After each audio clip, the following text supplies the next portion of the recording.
Hey, shoot me a like if you can. Alright, okay, I have my heater running in the background. I hope it's not messing up the sound too much. I find the lighting's kind of fucked sometimes. Okay, does that look good? Great. Anyways, okay, so December 5th, the benefits of sobering thoughts. Keep death in exile before your eyes each day, along with everything that seems terrible. By doing so, you'll never have a base thought, nor will you have excessive desire. That's Epictetus in the book, I can't pronounce it. It's in Cridion or something like that. Political winds can change in an instant, depriving you of the most basic freedoms you take for granted. Hey, funny, I lived in Quebec when there was a curfew. I actually, weirdly enough, there's not too many other places in the world that had a curfew other than China and Quebec. I think Russia might have had one too. People are like, oh, why did you move away from Quebec, Mackenzie? And actually, you know what? I have a good 6 videos of content worth comparing Quebec to Winnipeg and other parts of Canada, and just how life there was.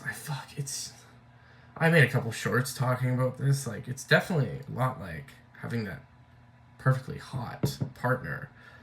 It's just batshit crazy and makes everything difficult, you know? That's how I would describe Quebec. It was the most beautiful place I've ever lived. It was the most beautiful place I've ever been on vacation. I loved it. I loved walking around the small businesses. I loved a lot of parts of the culture there, other than the bureaucracy, the French bureaucracy. And France is way worse than Quebec, but it's just a part of their... Look it up. French bureaucracy is a thing.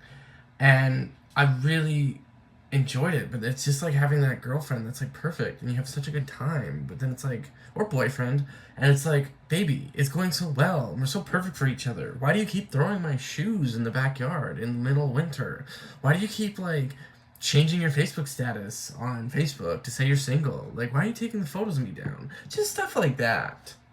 Anyways, okay, or no matter who you are, how safely you've lived your life, there's someone out there who would rob and kill for you for a couple of dollars.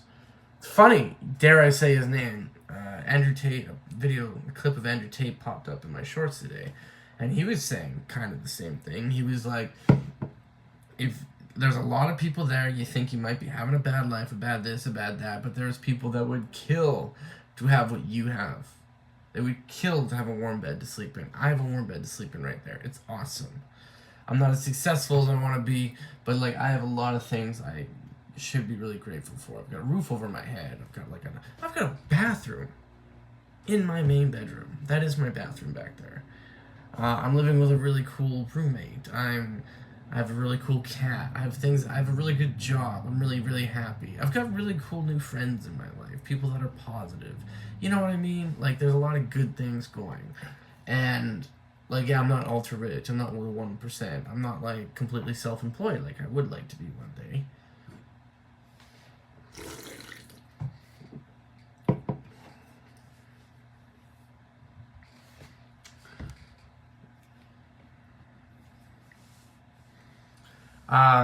Man is snapped off like a reed in the canbrake. Okay, or no matter who you are.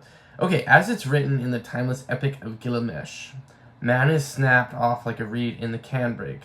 The commonly young man, the pretty young woman, all too soon their prime death abducts them. Death is not the only unexpected interruption we might face. Our plans might be dashed to pieces by a million things.